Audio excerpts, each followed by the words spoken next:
lagi mau syuting, saatnya wanita bicara.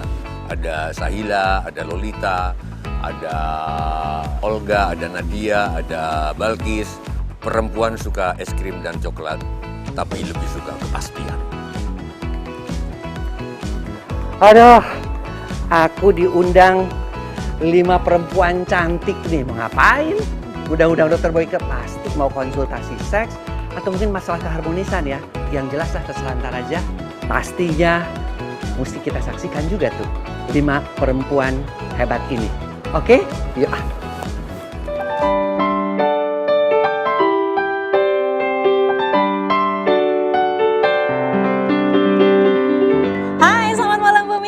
Semoga malam minggu ini kita semua dalam keadaan sehat dan baik-baik saja berkumpul dengan keluarga ya. Seperti biasa di malam minggu yang indah ini saya bersama keempat teman-teman perempuan saya. Hai sisters. Hai. Kita akan ngobrol-ngobrol dengan pemirsa yang ada di rumah dengan topik-topik yang seru pastinya untuk dibicarakan. Dan ngomong-ngomong soal topik yang seru nih teman-teman. Gimana sih seminggu belakangan ini kalian menghadapi maraknya demo tentang Omnibus Law? Aduh pasti ya kalau yang namanya demo itu the only demo aku suka demo makeup sama demo masak gitu ya. Bener. Itu demonya emak-emak, tapi ternyata para emak-emak ini juga sangat eksis dalam demonstrasi apapun. Tapi kalian apa kabarnya sih? Baik. Masih berkaca-kaca sedikit sih air mata. Itu. Kenapa? Ya ternyata gas air mata itu lebih pedih. Oh iya kemarin sempat kena gas air mata juga. Aku penasaran Kak Bagis ikutan liputan ke lokasi demo kan. Aku pikir gas buat masak aja kan. Tapi Kak Bagis kemarin pas ke lokasi demo kehilangan sendal gak? Aku kehilangan bulu mata yang pasti. Nah ini kita bahas tadi nih Loli. Sendalnya bisa copot. Ada video lucu ini kita bisa lihat ya videonya ya. Mana sih?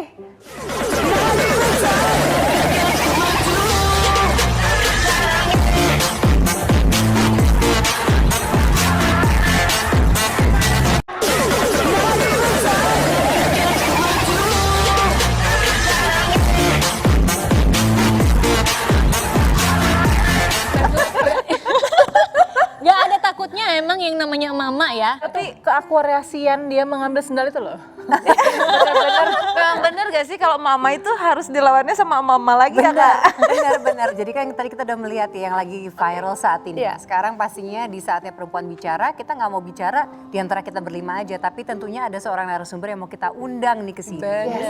Yang profesinya banyak banget. Di belakang layar juga ada sebagai sutradara, dalang ya iya, jadi aktor iya. Terus profesinya ini nih, pemusik, penulis, pelukis, juga berkumis. Tapi berkumis bukan profesi ya. Inilah dia, Sujiwo Tejo. Hipnotis. Terima kasih. Hipnotis, selamat datang di kursi kehormatan Kidalang. Silakan. Kita ada Sujiwo Tejo di sini. Enaknya dipanggil apa nih ya? Iya, Mas Kak atau Mbak? Kidalang. Kalau sekarang kan kakak gitu ya. Panggil kakak aja. Aku mau manggilnya Mbah Tejo. Tapi gimana sih kabarnya Mas? Sehat? Nah, dia panggil aku Mas. Mbah. Bener, yang paling bener. Aku manggilnya Mas. Mas. Lihat tadi nggak disapanya dengan suaranya yang sangat mendayu-dayu lembut gitu. Kita bikin ikut itu malam minggu, manggilnya Mas. Malam minggu adalah saat ketika kekasihmu pulang ke rumah tangganya masing-masing. Ya masa orang. Orang gimana? Lihat gayanya seperti ini kan. Kayaknya orangnya tuh juga dari pembawaannya kalau ngomong menghipnotis. Apakah memiliki bakat-bakat lain yang kita nggak tahu nih? Aku itu orang rasional, jadi dulu aku kuliah itu di ITB kan jurusan matematik. Jadi sangat rasional, aku tiap hari itu update ilmu pengetahuan. Misalnya, ternyata benar kata orang lama bahwa kebahagiaan itu nggak bisa dicari. Semakin kau mencari kebahagiaan, kebahagiaan nggak bisa ditemukan. Nah ternyata di neurologi aku baca, begitu kita ingin bahagia, ada katup-katup apa yang menyumbat hormon-hormon.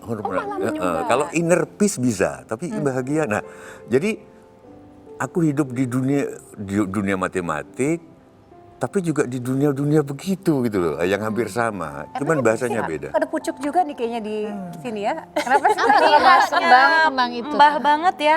Aku jadi ingat Rosalinda ayam.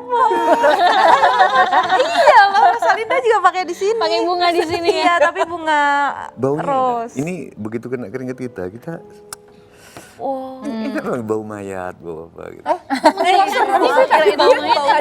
Mas, kenapa tau disebutnya Presiden Janjukers tuh awalnya piye Mas?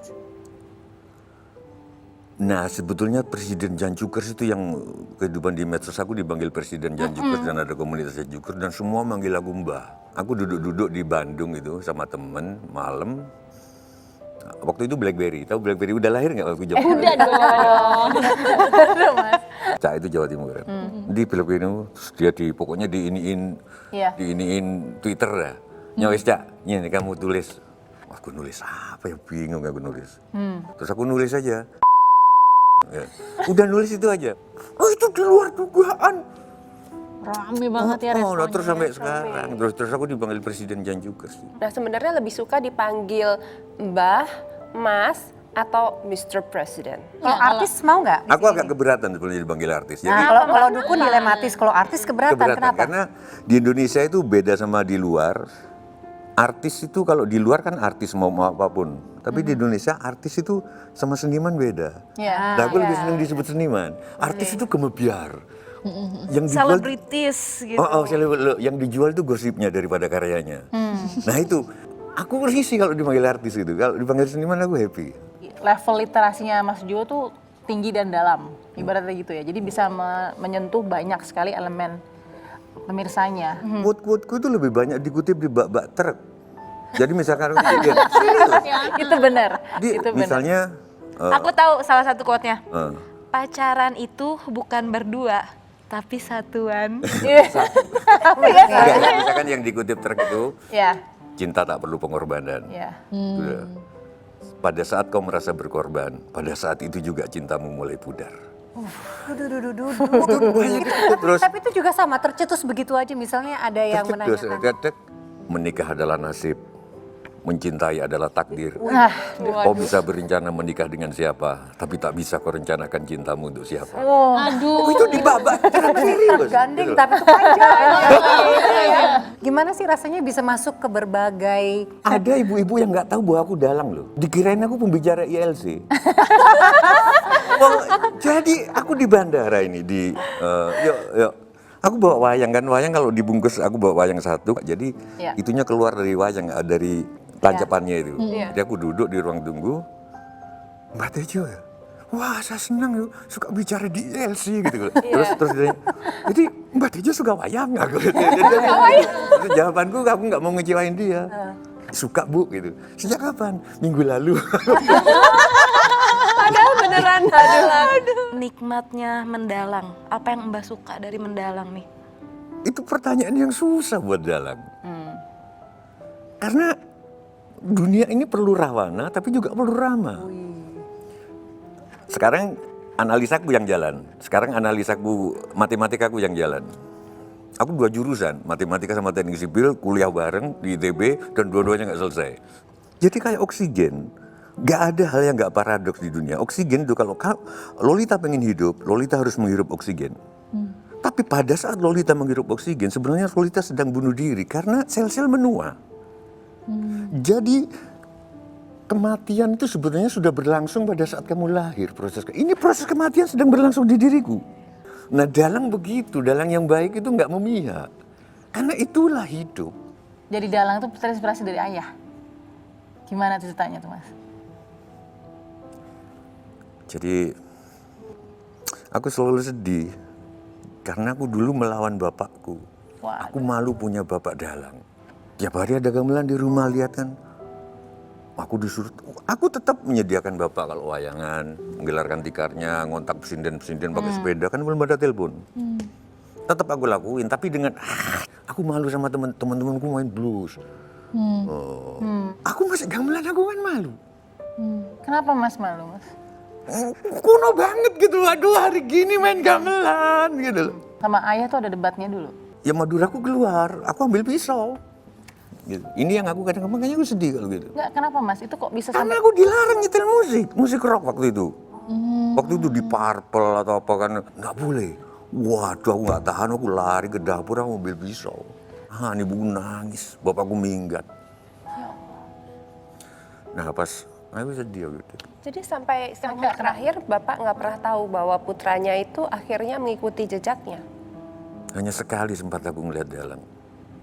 Aku ndalang sekali, terus habis itu bapak meninggal. Bapakku itu meninggal, aku nggak mau cerita itu. Pas aku lagi mendalang di Ancol, sore di Situbondo ayahku itu, Jawa Timur dekat. Sore dapat bapak meninggal. Itu kalau aku langsung pulang, berarti terhubung aku wasiat bapakku, aku harus mendalang. Akhirnya aku tetap mendalang di Ancol. Itu harus lucu kan, ada bagian-bagian yang harus lucu kan, gitu.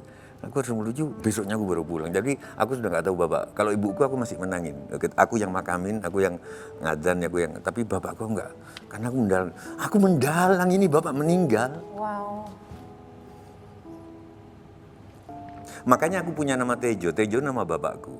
Aku punya saudara 6, yang lain nama sendiri-sendiri. Nama aku kan Agus Hadi Sujiwo.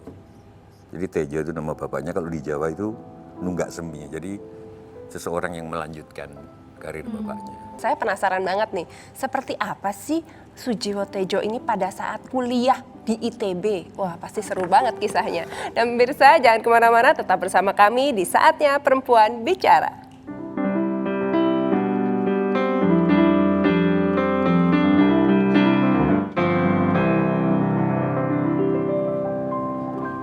Terima kasih Anda masih menyaksikan Saatnya Perempuan Bicara, dan kali ini kita kehadiran seorang bintang tamu yang memang luar biasa. Dari tadi mendengarkan ceritanya seakan kita berbicara dengan dua orang nih. Paradoksnya semuanya ada di sini.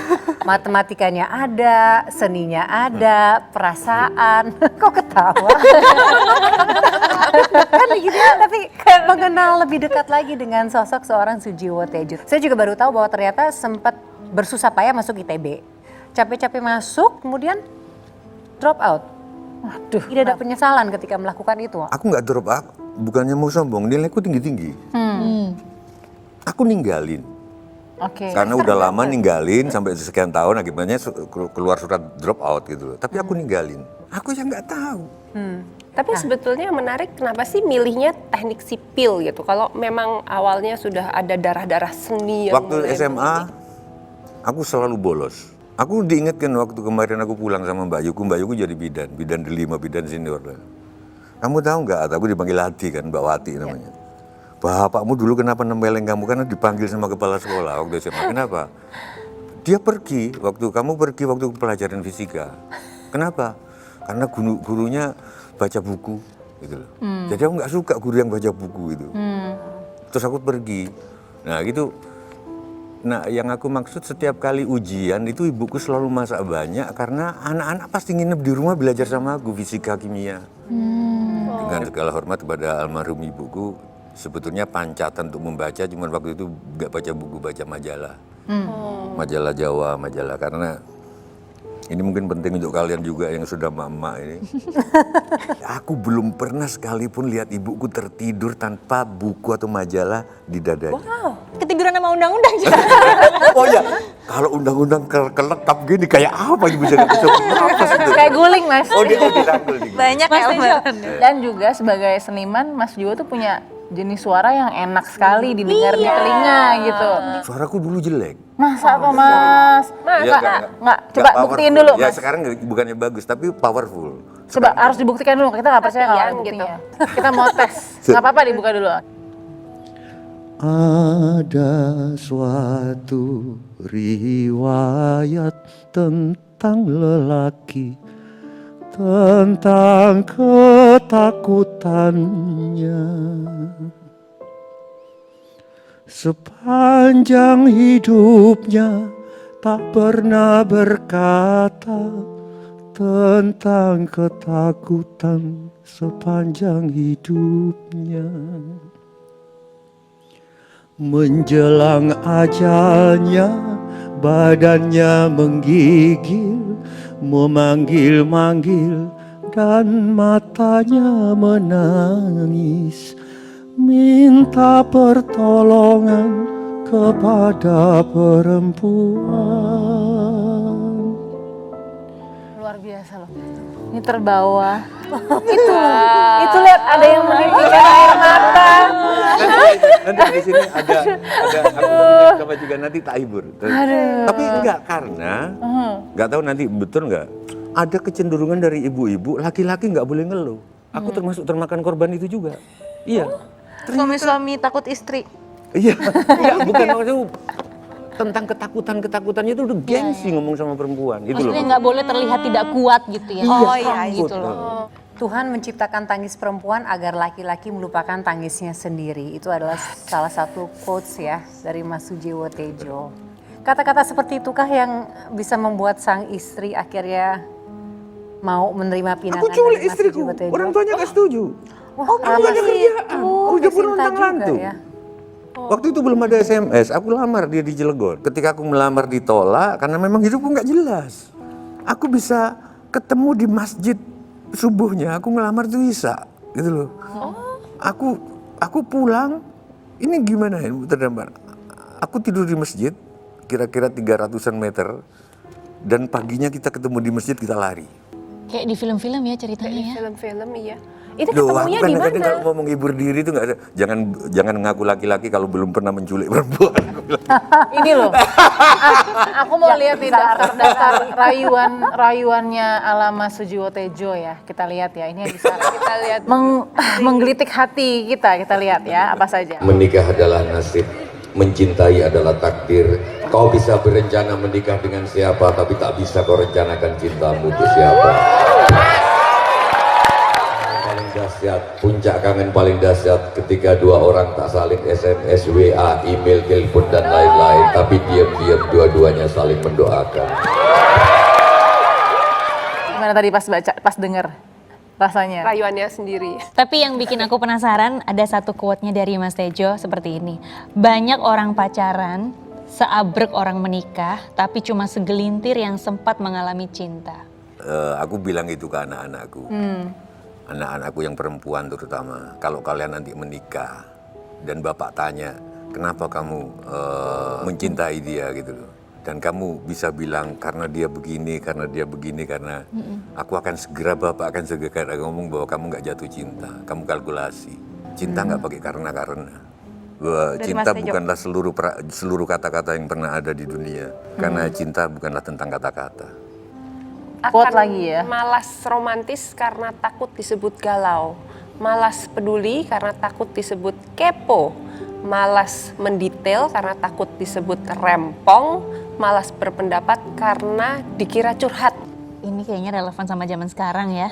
Kalau nanya-nanya dikit, apa sih kepo? Kalau cerita dikit, curhat. Iya, kalau enggak bikin quotes-quotes romantis jadi galau ya. Mau mengutarakan apa yang kita rasakan jadi seolah-olah ditutup-tutupi atau malah tahan-tahan gitu ya. Itu memang sudah teknik masif untuk pencucian otak sih supaya orang diem akhirnya. Berpendapat walau dibilang baper, dibilang curhat, biarin aja. Jadi tetaplah rempong, tetaplah kepo, tetaplah galau ya. Iya. Mas Tejo tuh nggak suka sama kata baper, kenapa Mas? Karena membuat orang yang nggak tegar cita-citanya untuk berpendapat, jadi terus diam. Kalau dia tegar, dia akan terus berpendapat. Padahal berpendapat itu kan beropini kan, bersikap, mengambil positioning itu bukan baper. Kalau baper itu kan mengeluh. Tapi kan baper terbawa perasaan, boleh dong kita terbawa perasaan kita. Iya sih, karena itu negeri ini kebanyakan pagi, kekurangan senja. Kebanyakan Maksudnya apa gairah. itu? Kebanyakan pagi. Kebanyakan pagi, kekurangan senja, kebanyakan gairah, kurang perenungan. Oke, nanti kita sambung lagi ngobrolnya. Tetap di Saatnya Perempuan Bicara.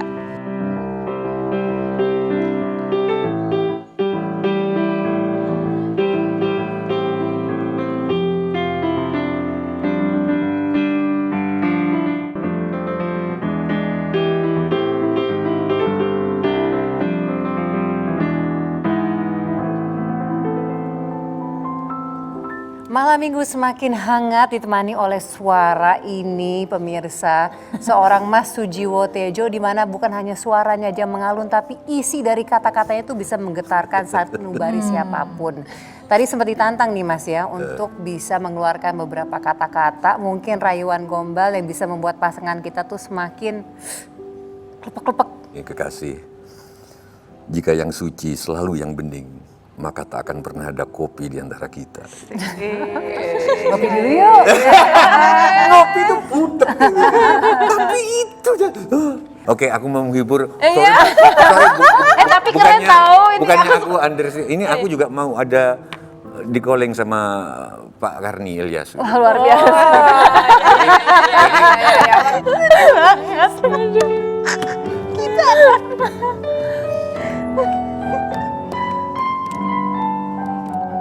Jika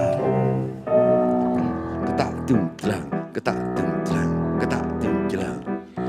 Anut nuntutan sareruntungan munggah mudhun gunung anjuk samudra. Gandeng rendeng anje cereng rendeng reroncening kembang-kembang kemanten. Mantene wis tandan dia belum jadi manten, dia belum jadi manten. Dewaning asmara kya mudhun bumi. calon manten. Ela mendung Bubar mawon mleber-mleber Kisu minggir mahar kiot jalan temanten. Karpet merah dalan pun dewo karpet merah. Suara trompet dijeler kasihan aku belum ada jodohnya. Kenten anu tronton kya mudhun bumi. Oke, thank you semuanya. Thank you. Banget ya. Iya. Emang paling seru tuh malam minggu tuh ngumpul, ngobrol-ngobrolin hal yang bisa menambah wawasan. Yes. Tapi yang nggak kalah serunya nih malam minggu. Lagi musim hujan. Yang sudah punya pasangan mungkin senang banget kalau membahas hal-hal yang bisa membuat hubungan pasutrinya itu semakin berapi-api. Aduh, lebih harmonis gitu ya. Harmoni. Aduh, emang siapa sih bintang tamu kita setelah ini? Coba. Aku udah tahu nih ya bintang tamunya. Aku mau tanya ke pemirsa juga. Kalau kita mendengar mengenai seksolog, pakar seks. Aduh, tahu nih kayaknya gue. Tahu kan? Tahu banget. Yang sering seliweran di TV juga pastinya. Ya, Oh begitu udah iya punya pasti tahu. YouTube-nya juga. Langsung kita undang ya. Dr. Boyke Dia Nugraha. Salam sehat dulu. Iya, oke dok. Salam sehat semuanya. Sehat, dok sehat ya. Halo, silakan duduk. Oke, Tuh, udah disiapkan. dikelilingi bidadari-bidadari. Biasanya dokter Surga dikelilingi. katanya dikelilingi bidadari. Biasanya dikelilingi bidadari terus dok juga. Lagi praktek, lagi itu. Sehat dok. Baik, alhamdulillah Sehat ya. Ya. Kayaknya kalau saya pengen tahu nih dok, bener gak sih kalau orang yang terbuka mengenai hal-hal seperti ini ya, tidak menganggapnya tabu, jadi awet muda kayaknya ya? Ya, Iya pastinya juga ya. karena endorfinnya keluar terus. Ya langsung ya kepada pinti pokok masalah. Tapi aku setuju banget sama Nadia tadi bilang setiap kita dengar nama Dr. Boyke, no offense ya dok ya. Setiap kita dengar nama Dr. Boyke pasti kita mengarah ke pembicaraan yang berhubungan dengan seksualitas, pasangan suami istri, seperti itu. Emang itu udah melekat banget sama Dr. Boyke. Ya gimana, karena kan bidang ini tuh banyak orang yang nggak mau nyentuh ya. Bahkan sampai saya harus jadi ini pun mesti naik haji dulu dan berdoa dulu di Mekah. Apakah boleh saya jadi seksolog? Ya Allah, karena kan waktu dulu dihujat acara saya sempat di grounded kan di radio. Kemudian saya bermohon kepada Allah dan kemudian ya ternyata ketika saya berangkat haji itu orang-orang konsultasi banyak banget. Yang masalah suami istri, yang masalah mereka kena diabetes kemudian jadi impotensi dan sebagainya. Jadi saya memang Tuhan tidak menjawab boleh dokter Boyke, nggak ada Boyke, tapi dalam bentuk ditunjukkan. Jadi setiap kali saya misalnya istirahat, banyak sekali yang konsultasi di situ. Tapi dok, untuk pendidikan seksologi ini sebetulnya harus dimulai dari umur berapa? Sebenarnya sejak dari umur anak itu mulai bertanya. Didiklah anak kamu, kalau laki-laki suruh dia berkuda, suruh dia memanah, perempuan suruh dia untuk menjahit, memasak. Jangan kamu biarkan anak tidur bersama kamu sampai umur 2 tahun. Setelah 5 tahun anak itu pisahkan laki-laki dan perempuan. Itu kan semuanya pendidikan seks. Hanya kita tidak bisa menerimanya itu secara lebih gamblang kan. Banyak sekali orang suka nggak mau denger seks karena langsung membayangkannya paling tabu. Orang itu selalu menganggap seks itu adalah posisi, variasi. Memang mikirnya begitu. Iya, benar. Padahal sebenarnya pendidikan seks sendiri ya di berbagai negara pun mengatakan bahwa bagaimana kita mengetahui kesehatan reproduksi kita, bertanggung jawab terhadap reproduksi kita, dan reproduksi orang-orang di sekitar kita. Terus tetap saja ya dok, di tahun 2020 ini atau mungkin 2019 kemarin masih tetap susah untuk kasih edukasi. Akhirnya dokter juga harus gandeng influencer. Jadi begini ya, kenapa saya diajakin itu? Karena saya udah bingung. Nah, sementara para millennials juga kan butuh pendidikan seks. Angka kanker rahim kita meningkat, aborsi kita hampir 3 juta per tahun. Tinggi sekali ya. Jadi kita juga ngeri kalau kita ketemu dengan teman-teman sesama seksolog di luar negeri itu mereka akan menanyakan gitu, kok tinggi banget sih di negara kamu? Nah, karena pendidikan seks tidak diberikan. Itu kan sebenarnya imunisasi. Kalau sekarang vaksinasi untuk corona kita lagi cari, vaksinasi untuk generasi-generasi kita agar tidak angka aborsi tidak tinggi, angka kanker rahim tidak tinggi, seks bebas tidak tinggi. Oke, nggak usah pakai nama seks deh. Pendidikan kesehatan reproduksi, pendidikan berkeluarga. Oke lah.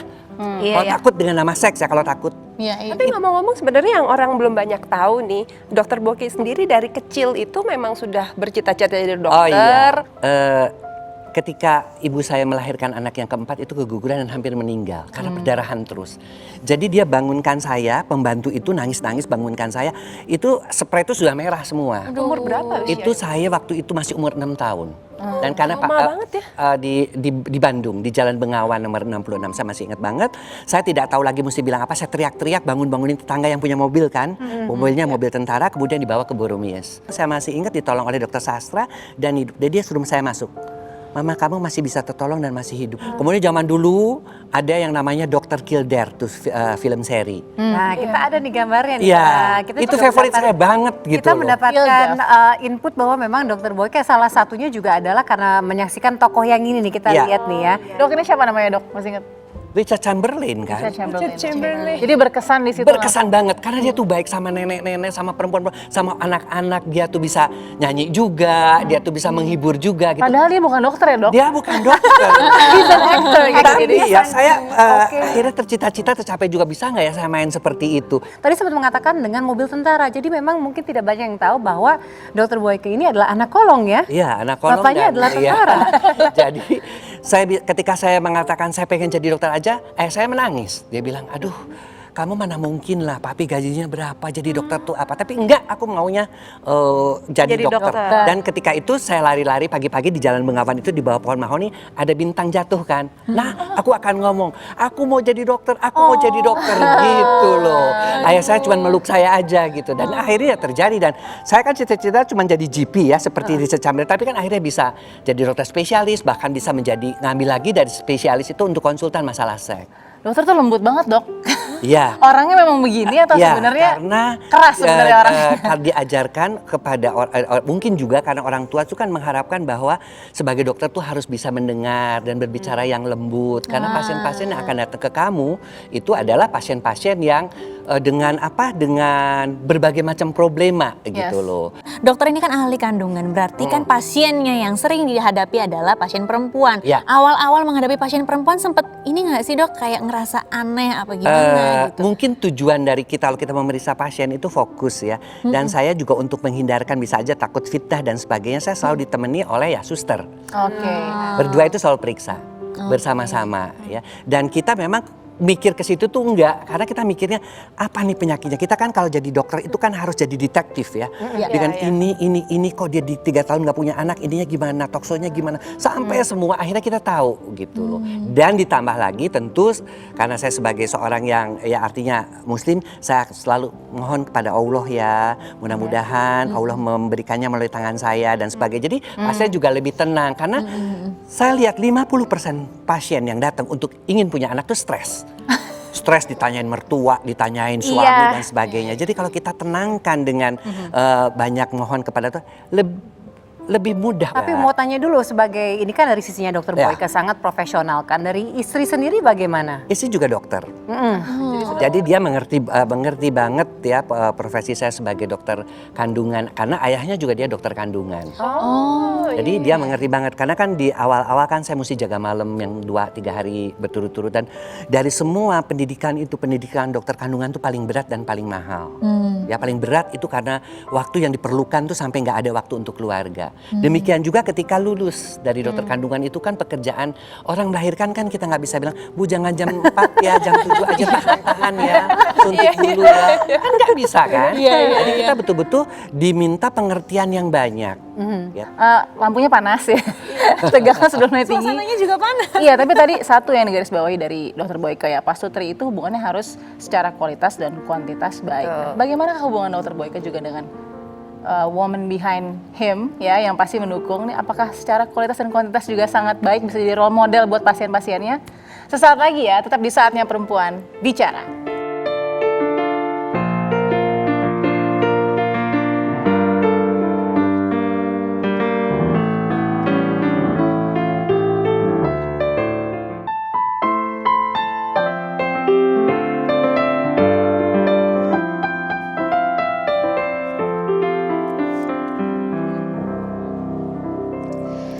Masih di Saatnya Perempuan Bicara bersama Dokter Boyke. Adalah bahwa apakah seorang Dokter Boyke dengan pasangannya juga bisa menjadi role model untuk pasien-pasiennya? Saya kan menikah sudah nanti Desember ini 35 tahun. Cucu sudah 5, ya alhamdulillah lah ya. Artinya dengan adanya cucu, dengan adanya anak, meskipun semua sekarang sudah punya masing-masing ya rumah tangga, jadi kita tinggal berdua lagi. Nah waktu itulah yang saya pakai dengan istri saya untuk 1000 bulan madu, jalan-jalan kemana-mana. Tapi kalau dilihat di sini koleksinya kan banyak banget dengan anak-anak. Boleh diperkenalkan Dok, anak-anaknya tuh ada, apakah ada yang menjadi dokter juga? Jadi yang nomor 1 tuh dokter ya, dia Dima Paramita ya. Tapi di sini nih yang nomor kecil, ini paling kecil nih. Oh, ini yang paling kecil. Yang paling kecil nih Bungsu Didit. ya? Jadi tiap Prasetya dia sedang ngambil S2 di Lund di Swedia. Dia psikolog. Dia sedang mungkin ngelihat papahnya ngomong dan itu dia pengen juga menyelami jiwa ya gitu seperti Jadi yang itu. pertama dokter, Yang kedua dia ekonom. ekonom, Ya. yang ketiga psikolog. Yang ketiga psikolog. Pertanyaan banyak orang tua nih, banyak sekali orang tua yang sangat risih kalau harus memberikan pendidikan seksualitas pada anak-anaknya. Nah ini kalau bapaknya seksolog gimana memberikan pendidikan? Itu anak saya juga pernah risih banget. Papa aku malu deh tuh anak-anak tanya, tanyain sama bokap lo dong. Teman-temanku tuh semuanya suruh nanyain ke papa katanya gitu. Ya nggak apa-apa ya papa, kan memang profesi papa seperti itu. Jadi mereka juga dapat pendidikan ya. Kelas saya sebelumnya saya kasih tahu semua, saya kasih gambar-gambar bagaimana itu menstruasi terjadi, bagaimana itu persalinan terjadi. Supaya mereka juga harus kita bilang bahwa seks itu sesuatu hal yang indah, tetapi harus dilakukan kalau sudah menjadi suami istri gitu loh. Tadi kan di awal pengen mengetahui the woman behind Dokter Boyke. Boleh dong sedikit menceritakan mengenai sang istri. Pertama kali bertemu dengan istri di mana? Yang naksir duluan siapa? Yang naksir dulu tuh saya. Saya itu jadi kakak Kakak kelas. waktu ospek. Senior. Ospek kan di kedokteran tahu sendiri masuknya ke kamar mayat pakai lilin kecil. Nah, saya mulailah di situ kan saya udah incer-incer. Kamu bisa ayat kursi nggak? Kamu bisa baca bacaan nggak? Modusnya gitu ya. Modusnya ketemu ya Terus caranya ya gemes banget. Terus kamu bisa ini nggak tuh saya ajarin untuk mereka supaya nggak takut. Dia tuh mayat, kamu nggak usah. Ini ketakutan kan. Apalagi kan sebelum nonton sebelum masuk ke acara kamar mayat tuh kita dikasih nonton film horor. Horor yang benar-benar cerita tentang kamar mayat yang bangun-bangun. Jadi kan ngeri. Nah, Dari situ dapat akhirnya. Dapat. Karena kami juga tahu Dokter Boyke suka nyanyi. suka nyanyi, tapi kalau Sempat musiknya nggak pinter. Nyanyi dong, Dok. Lagu Nyanyi favorit, dong. lagu favorit dong, lagu favorit dokter apa? Tuhan jagakan dia, dia kekasihku, kan tetap milikku. Aku sungguh mencintai, sungguh menyayangi, setulus hatiku. Gimana nggak istrinya leleh ya? Banyak yang bilang kalau menikah udah 35 tahun udah kayak temen, udah nggak ada romantisnya. Nah sampai sekarang yang kegiatan romantis apa yang masih dilakukan? Yang paling seneng adalah saya ngajakin istri saya nonton matahari terbenam. Jadi ada beberapa ya. Kok kayak di film Korea ya rasanya. Di Sumba sambil kita pelukin, kita lihat matahari. Kita udah kayak matahari terbenam juga ya Maya. Terus kita ngomongin tentang apa-apa. Kita masih ingat gak kita dulu pacaran seperti apa? Jadi hal-hal seperti itu kita bangkitkan kembali. Karena kita kan udah tua, ya kan udah punya cucu aja 5 coba. Di rumah pun ya kita masih tetap berusaha untuk bersikap romantis. Di dapur. Gak bantuin dia lah, gak usah ini. Kalau misalnya dia lagi masak kita iniin, aku bantuin apa nih, aku bantuin apa. Dia juga seneng kok. Kita gak usah yang terlalu aneh-aneh kok. Nah, mungkin sedikit saran nih dari seseorang yang sudah berhasil 35 tahun tetap romantis untuk para pemirsa di rumah. Menjaga supaya hubungannya tetap harmonis. Ya artinya kita bisa menerima pasangan kita apa adanya. Saya banyak sekali dapat kasus perceraian itu karena satu masalah ekonomi. Karena work from home gajinya tinggal 50% atau tinggal 25% atau di PHK. Ya.